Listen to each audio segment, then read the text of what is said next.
Honey? Honey. No, please. Mordred shifted her gaze towards the Pegasus. The Pegasus. I will bring you back using the Pegasus. Mordred attempts to carry her beloved in her arms, holding him tightly to her body. Suddenly the Pegasus disappears. Mordred realizes that something must have happened to Ryder. She looks over to where the others are still fighting and everyone is still fighting fiercely. Nothing happens to Ryder. What happened to the Pegasus? I can't move faster with Gana's condition like this, it will only worsen his condition. Soichiro.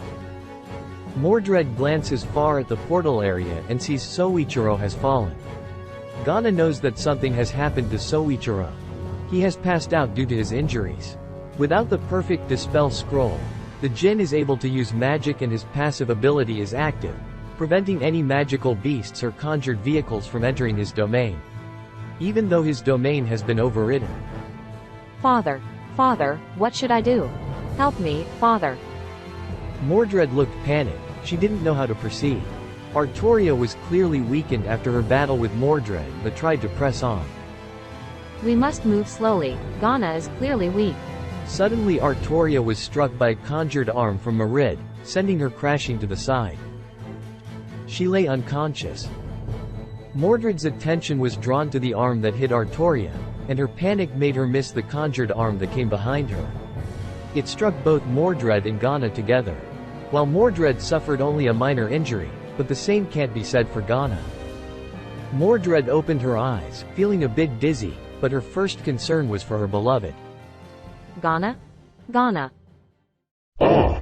I can sense my seed here returning to me slowly. Now I can conjure my arm whenever I wish, unrestricted by range. But still, I can't reach those near the portal. Mordred found Gana not far from her location and hurriedly approached him. She couldn't tell if her beloved was breathing, and his eyes showed no signs of life. Blood covered his mouth down to his neck, his eyes looked lifeless. Gana. Wake up. Mordred screamed, calling his name, her scream echoing through the entire Infinity Realm. Mordred's agonized cry seized everyone's attention. No, don't tell me. No way. Senpai. Mordred sensed the magic once sealed by the scroll returning to him. He unleashed an energy blast towards the servant who was fighting him. Berserker shielded everyone behind him, enduring the blast. It disintegrated Berserker instantly, despite his regenerative abilities. Unnoticed by all, the energy blast also reached Bazit. She was killed on the spot, but her resurrection rune saved her from the collateral damage. Master, you okay? Not good. My wound's still lingering inside, I am not fully healed. Bazit coughed up blood, suggesting internal injuries. Ryder attempted to use her chain to subdue Mordred, but his incredible speed allowed him to appear behind her in an instant. Ryder uses her mystic eyes once again and it affects Mordred after the Jinn getting pierced by the core of the sun. Skaha joins the attack with Ryder and manages to overwhelm the Jinn with her Guy Bold alternatives. With Ryder's strength, she manages to outmatch the wounded Mordred and kick him hard, but at the same time, Mordred manages to land a blow to Ryder, sending her flying back toward the group near the portal. In the ensuing chaos, Mordred engaged in a fierce battle with Berserker. Blow after blow was exchanged, with Berserker managing to deliver a powerful strike to Mordred's face, leaving wound after wound. In retaliation, Mordred conjured a massive hand that gripped Berserker.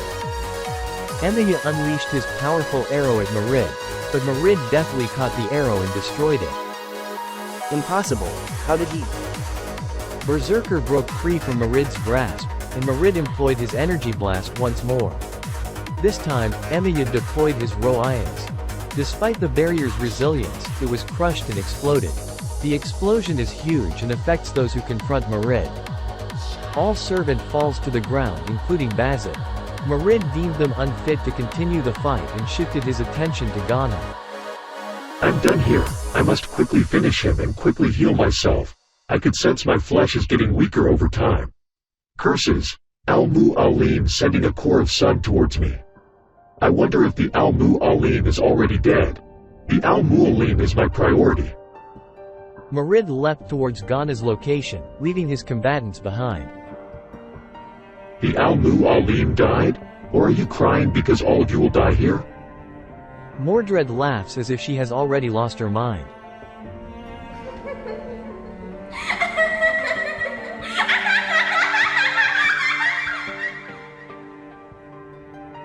A blazing crimson lightning emerged from Mordred, her eyes filled with anger and frustration fueling her actions.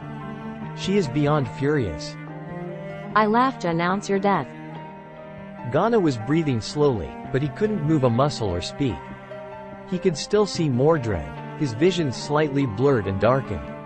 He knew the same fate awaited Mordred, to become the goddess of rebellion. Mordred woke up and gripped her claret tightly. With a swift slash, she left a massive scar on Mordred's tough skin.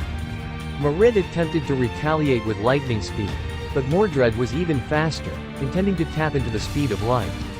In less than an attosecond, she appeared before Mordred, launching hundreds of slashes.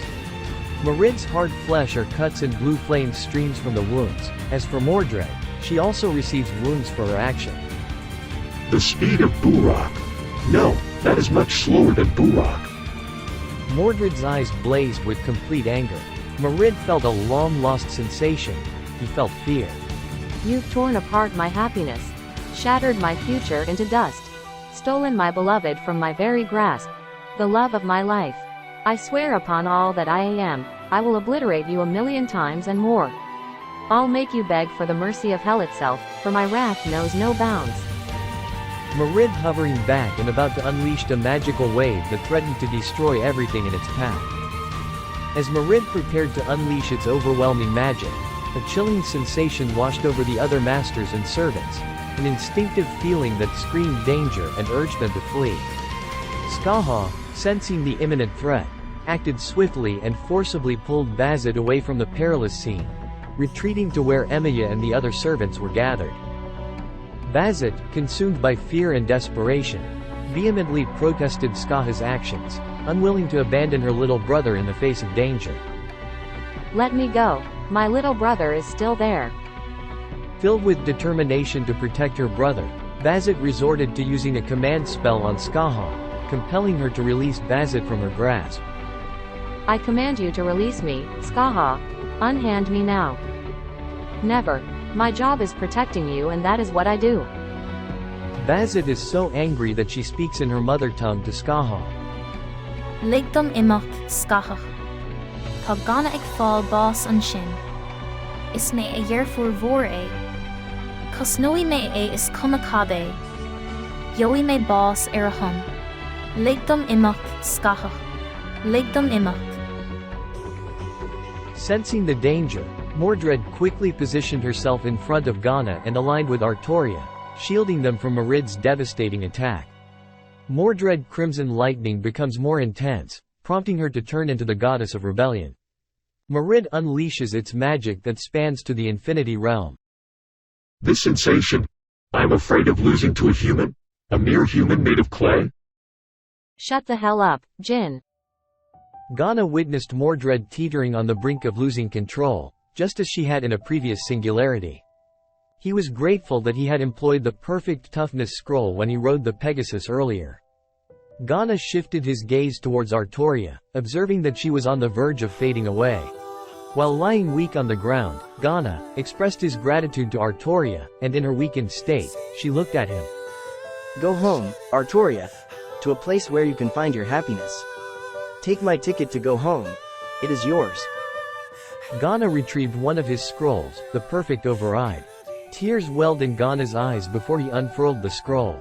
He had yearned to return to his own world, but it seemed that fate had denied him that opportunity.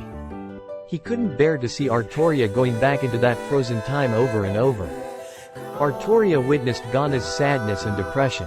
For all this time, Artoria felt she was lonely.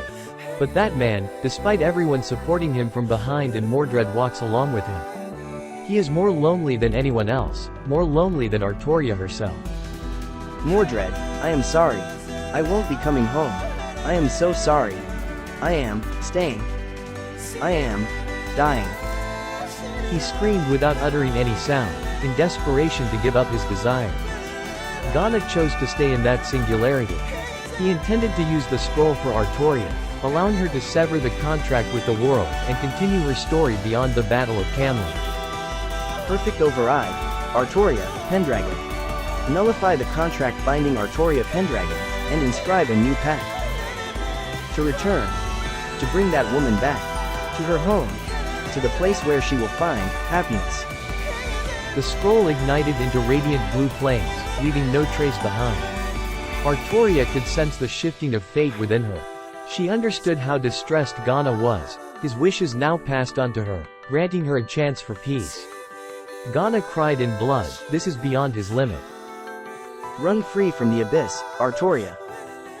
I won't forget you, Ghana. Thank you.